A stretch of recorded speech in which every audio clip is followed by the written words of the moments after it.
¿Qué tal? Buenas tardes. Vamos a continuar con las presentaciones de los integrantes del seminario en Fuentes y Prácticas A del posgrado en música, maestría y doctorado en música. En esta ocasión tenemos a Brandon García Pérez, que va a hacer una presentación sobre ciertas danzas del Renacimiento focalizadas en España, a razón del tipo de obras, ¿verdad? Que vienen generalmente incluidas o abordadas en las tablaturas, en los métodos para guitarra barroca, etcétera. Bueno, sin más preámbulo, adelante, Brandon. Ujú, muy bien. Bueno, este tema de danzas españolas del Renacimiento, este, ok, a ver, las danzas españolas, las danzas cortesanas fueron una práctica propia de todas las cortes europeas. Fue una tradición muy difundida la danza. Por lo mismo, comparten códigos festivos y coreográficos, ¿no? Porque es una cuestión de ir y venir de expresiones artísticas. Se adaptan y transforman a cada región y producto de un intercambio cultural. Aquí quiero recordar un poco lo que vimos en la primera exposición de nuestro compañero Henry cuando sacaba un mapa de las rutas comerciales, todo lo que estos viajeros hacían para exportar sus productos, no solamente llevaban consigo las cosas, ¿no? O los productos o los granos, sino que también todas esas expresiones culturales iban y llegaban a los lugares y entonces impactaban y se encontraban con las expresiones propias de cada lugar, lo que provocó que hubiera esta retroalimentación entre todas las danzas y que por ende se fueran difundiendo por toda Europa.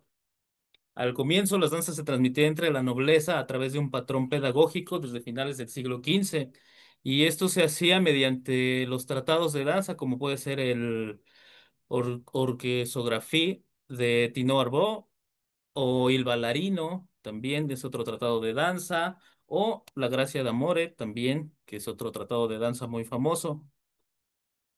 En las cortes, el rey sin duda tuvo un impacto muy grande para que todas estas expresiones culturales florecieran. En Francia, por ejemplo, tuvieron al rey Luis XIV, el rey Sol. En Suecia tuvieron a la reina Cristina, quien era conocida como la reina rebelde y era también mecenas de muchos artistas y científicos. Y en España tuvieron a Felipe III, quien fue conocido como el rey danzarín. Y aquí vemos una referencia hacia él. El señor rey don Felipe III las dio a las comedias poca entrada en palacio por ser su majestad el más airoso danzarín de su tiempo y gustar mucho de mostrar esta galantería a los saraos que se hacían en fiestas de años. Esto lo menciona Vance Scandamo en el Teatro de los Teatros de los pasados y presentes siglos.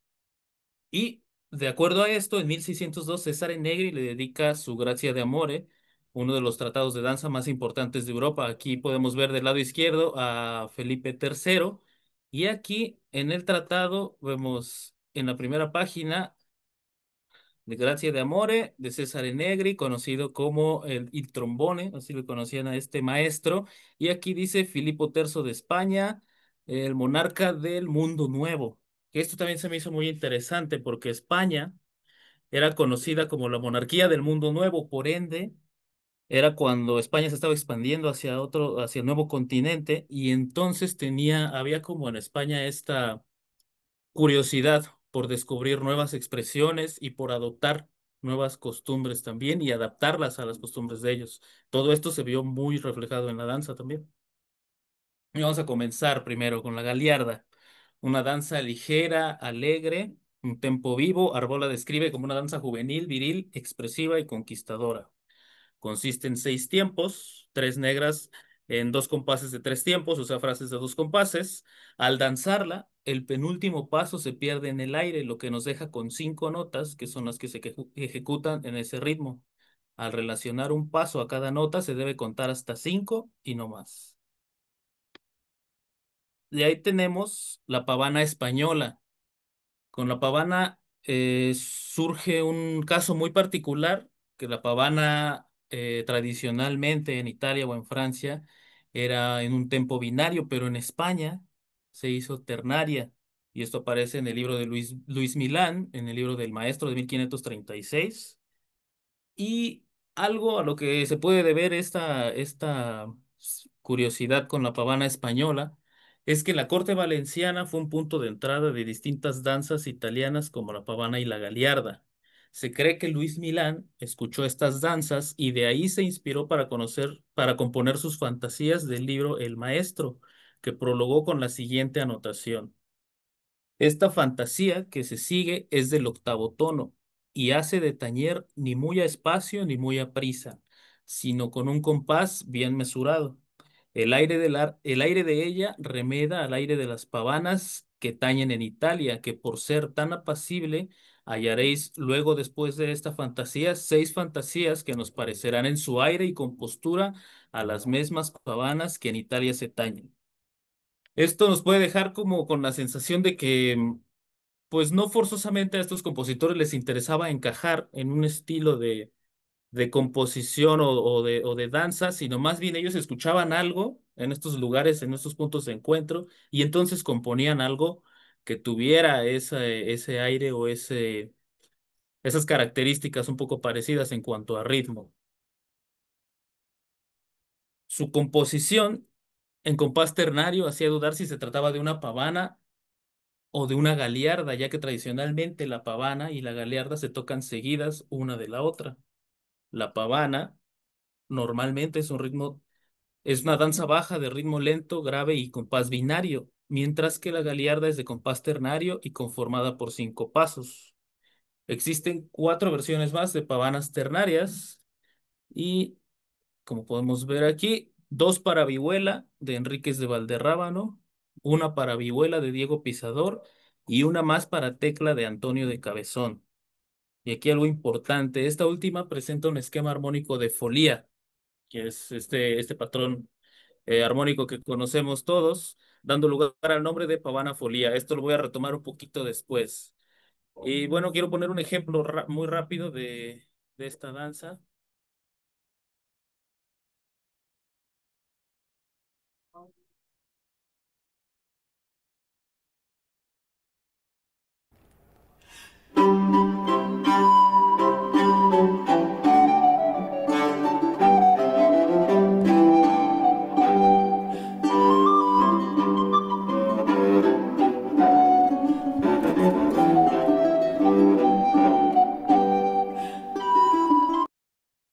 Bueno, ¿se escuchó bien? ¿Todo bien?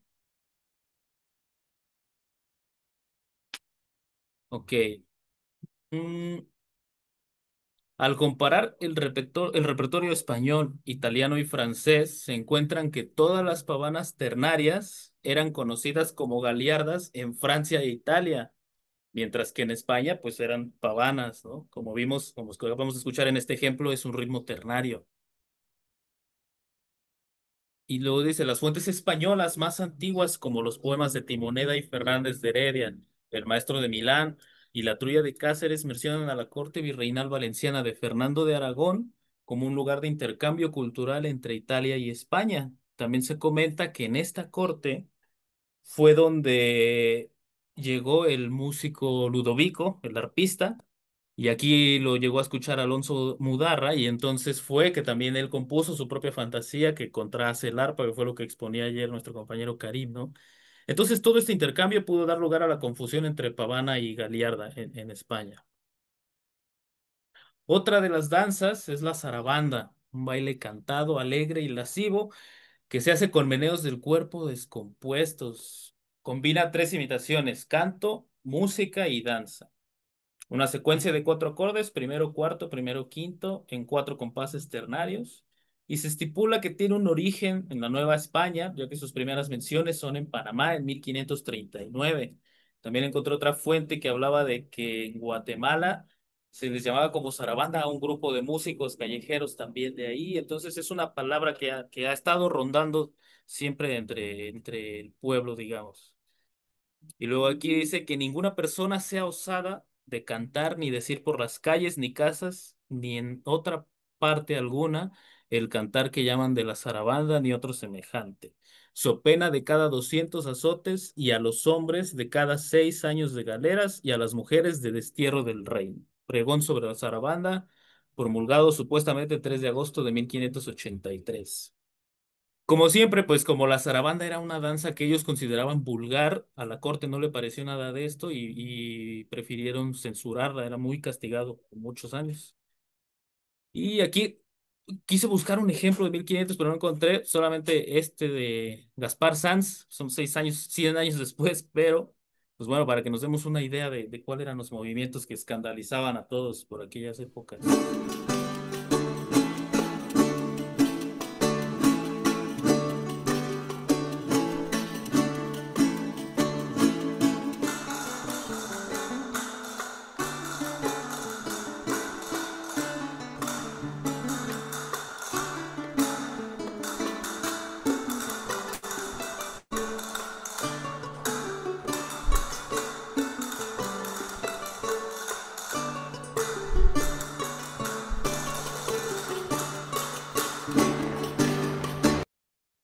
Bien. Como podemos ver, a diferencia de la pavana española, a pesar de que los dos son en compases ternarios, tienen un carácter totalmente distinto, ¿no? Y la personalidad de cada una de las danzas y los movimientos que involucra cada una de estas danzas nos hablan de dos cosas muy distintas. La pavana es como mucho más cortesana, más movimientos, más a modo, ¿no? Y esto ya es todo lo contrario, más sensual. Luego el canario, originarias de las Islas Canarias, bailada por aborígenes de las islas y llevada a España con la llegada de los esclavos. Una vez que llega a España, se difunde primero entre la población y luego, digamos que llega a los círculos cortesanos, que es donde después se expande por toda Europa. Esta danza también es un compás ternario. Y luego dice aquí algo que se me hizo muy interesante. El baile no se extinguió en las islas con la conquista, pero que el nombre con el que ha entrado en la historia le vino de España. Es decir, que baile y nombre tuvieron historias diferentes y viajes cruzados. Por una parte, el baile que nació en las islas y que se extendió por España y por Europa, acortesanándose, derivando en formas diversas, algunas de las cuales volvió de nuevo a las islas, mezclándose o no con el baile primitivo hasta quedar fijado en algunos de los testimonios que hasta la actualidad parecen conservar la esencia del canario. Lengua y cultura sobre definiciones del canario. Esto también me gustó porque nos deja clara esta idea de que las danzas para empezar, no siempre fueron como identificadas tal cual y linealmente y encasilladas en cada una de las clasificaciones, sino que más bien era algo en constante transformación. Entonces, puede ser que veían una danza aquí, se la llevaban para allá y entonces allá se modificaba, pero aquí también donde se había originado seguía modificándose y luego al reencontrarse había una especie de retroalimentación entre los dos. Entonces, eso se me hace que enriquece más bien estas expresiones culturales.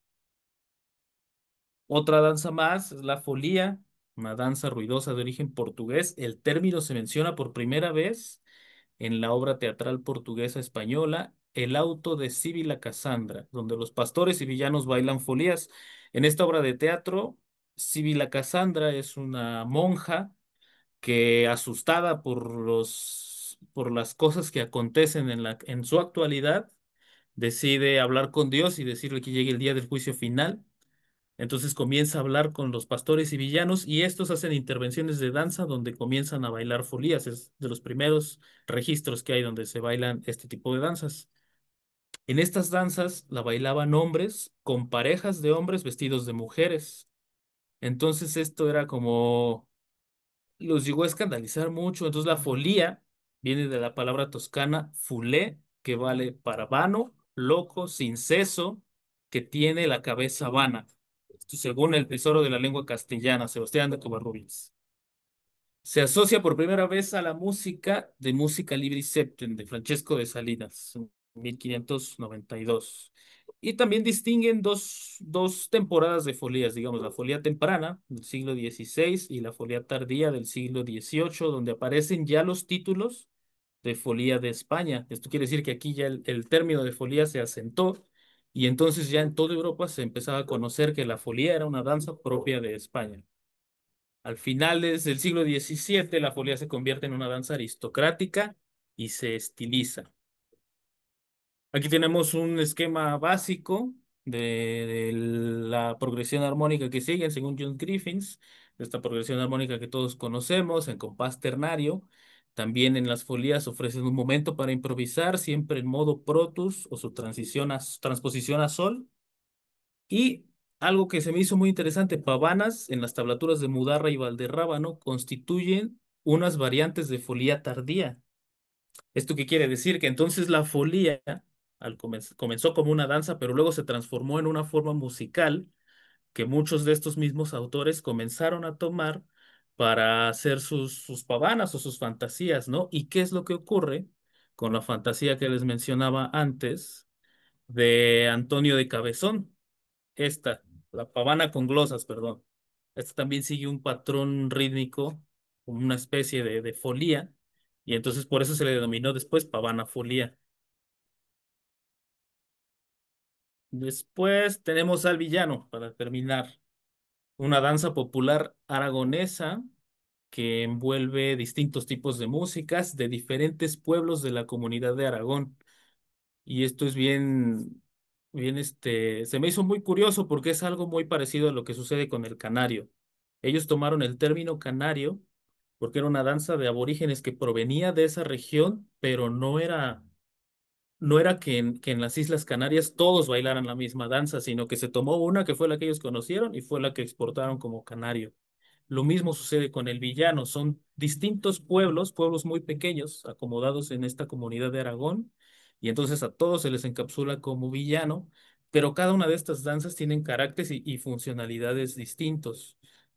Tienen características parecidas, como el de tener 8 compases binarios o tener una melodía reconocible fácilmente y el esquema armónico de primero, cuarto y quinto, pero hay diferentes tipos de villanos. Unos son bailes para fiesta, otros bailes más lúdico, y otros, incluso esto me dio risa porque son usados para carreras de pollos en Daroca, que es un pueblo allá en España, ¿no? Entonces, al final de cuentas es una danza muy festiva, ¿no? Algunos villanos tienen letra y presentan diferentes deformaciones rítmicas obedeciendo a cuatro principales razones: prosódicas, que son las que tienen que ver con el texto y su asentación; coreográficas, que esto es, porque en la danza son unos bailarines que salen como con unos palos de madera y los comienzan a pegar y luego los pegan entre ellos, pero entonces cuando ellos tienen que hacer una vuelta o tienen que hacer un salto que involucre mayor dificultad, los músicos tienen que parar un poco el tiempo, hacer una especie de ralentando o esperar a que el bailarín pueda reincorporarse y entonces seguir.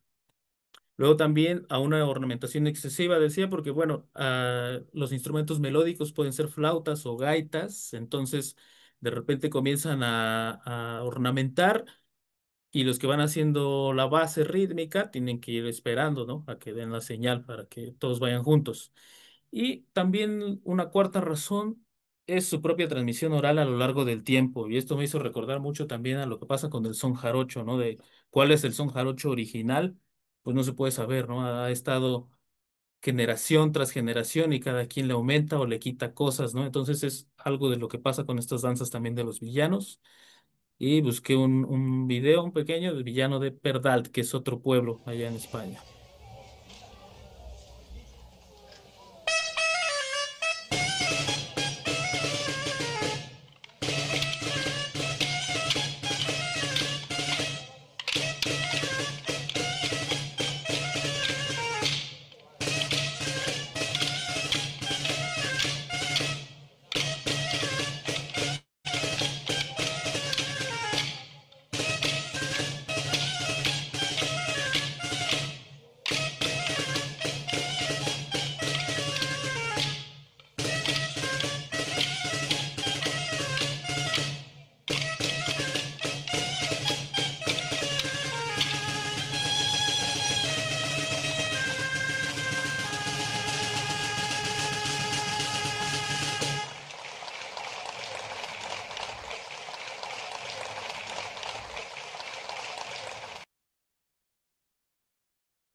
Listo, eso sería todo.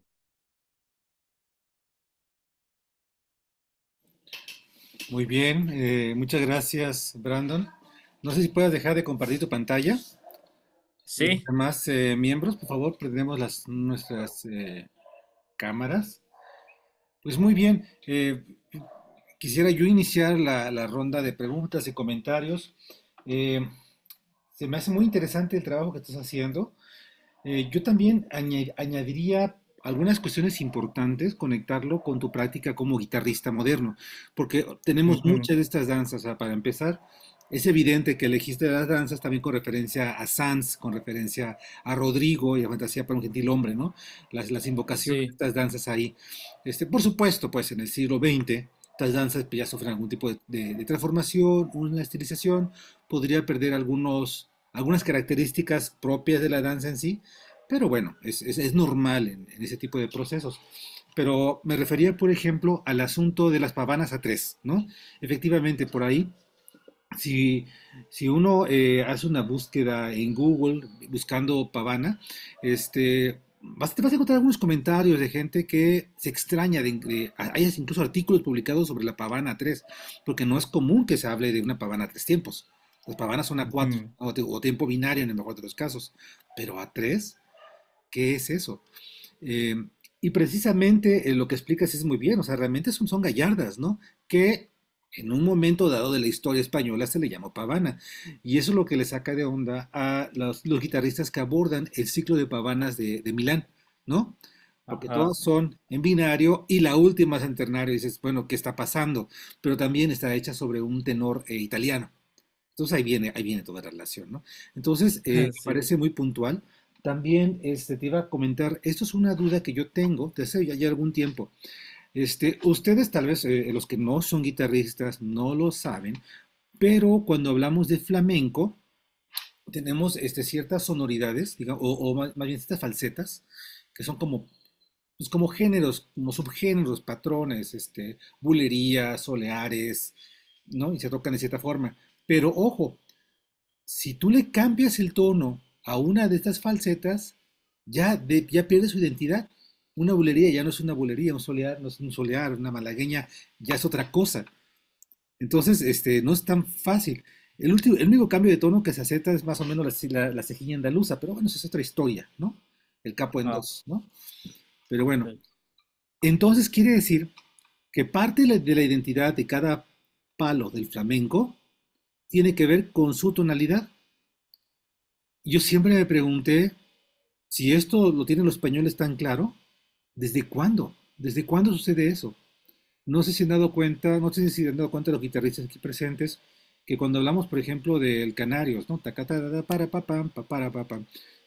Los canarios que vienen, los de Sanz, los de otros autores, siempre están en re.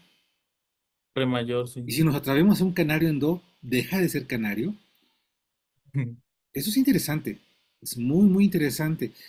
Porque ustedes saben que al amarrar cierta sonoridad en la guitarra, garantizamos alguna cantidad de cuerdas al aire, lo cual hace muy característico ese tipo de ataque, digo, de danza. Entonces sería interesante, Brandon, que pudieras a lo mejor, con un poquito más de tiempo y perspicacia, tomar estas danzas que ya analizaste, villanos, canarios, zarabandas, y hacer a lo mejor un registro de las zarabandas, de estas danzas, las más comunes. Por ejemplo, tómate este libro de Sanz, por supuesto, ¿no? Hay tantos otros. Y revisar en qué tono se encuentran, ¿no? Obviamente Sí, para la guitarra barroca. A lo mejor llegas con algo interesante, ¿eh? sí, sí, sí, es cierto. Ah, de hecho era lo que discutíamos en clase el otro día cuando revisé el canario de Tedesco, que ese también está en Ajá. re mayor, ¿no? Ujú. Sí, entonces se me hace curioso también. Es curioso y además relevante. Yo no he visto ninguna investigación al respecto, ¿eh? Podrías estar sentado en una mina de oro, ¿no? Y mira que ya Sí. comenté esto con un especialista en flamenco, un doctor que vino de la Autónoma de Madrid a Jalapa hace algunos años. Ujú. Entonces, él Ajá. tampoco conoce ninguna investigación, pero se le hizo muy interesante. Espero que no, Órale. no haya abordado, no se haya robado el tema. Sí, sí, ¿verdad? Bien, bien, bien. Pues muy bien. Ahora sí, ¿alguna pregunta para Brandon? Bueno, a mí se me ocurría, pues como mencionan, el son jarocho, y noté cómo es que, o sea, yo ya había escuchado sobre la zarabanda que venía de por acá, ¿no? y escuchando esa historia me acordé de un son del chuchumbé que igual la Santa Inquisición la prohibió porque según me dice un historiador que prácticamente era un reggaetón de la época.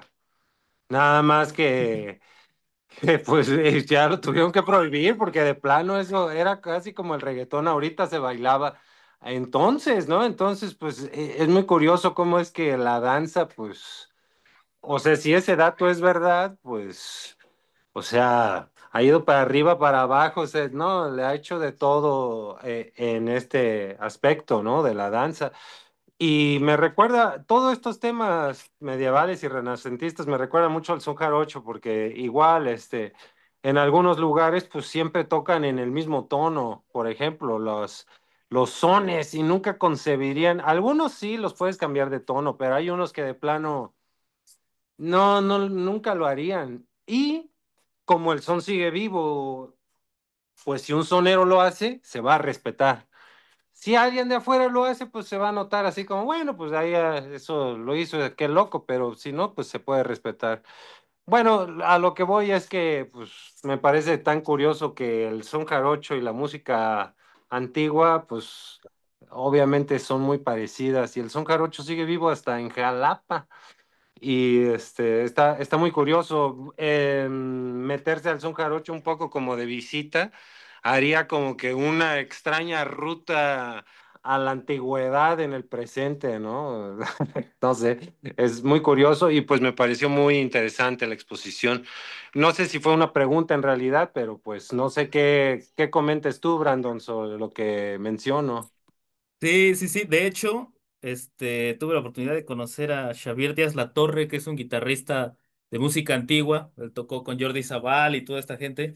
Y él, Xavier, decía que a él le encantaba el son jarocho porque dice, para mí es como una expresión viva precisamente de esta música antigua que hay que emigró a la Nueva España y que se transformó allá. Dicen, a mí me gusta mucho tocar y escuchar y aprender. Dice, cada vez que voy a México busco tocar con gente para estar cada vez aprendiendo más, ¿no? Y él es un tipo que, pues como súper lúdico, ¿no? Le gusta aprender haciendo, ¿no? Entonces, pues creo que yo me quedo como con esa personalidad de él, de atreverse a investigar y sobre todo a experimentar lo que está sucediendo ahora. Claro, siempre pues informándose, es un tipo súper informado que hace música muy estrictamente de acuerdo a los métodos y a los libros, pero también hace esta otra parte, ¿no? Entonces, pues sí, sin duda yo creo que el son jarocho está totalmente relacionado a todas estas danzas españolas. Y también ahorita con el comentario de Henry, se me antojó ver alguno de ustedes que quiera tomar el tema de música peligrosa. Es un recuento de todas las prohibiciones que se han dado a través de la historia, al menos las más emblemáticas a ciertos géneros, ¿no? Como la zarabanda, como el fandango, y por supuesto tus últimos párrafos tendrían que estar dedicados al corrido tumbado, pero es un tema grande y bonito, ¿eh? Ahí se los regalo. Muchas gracias. Bueno, para poder continuar con las presentaciones, vamos a cerrar esta. Vamos a agradecer a Brandon por el trabajo bien hecho. Y en breve comenzamos con la siguiente. Gracias.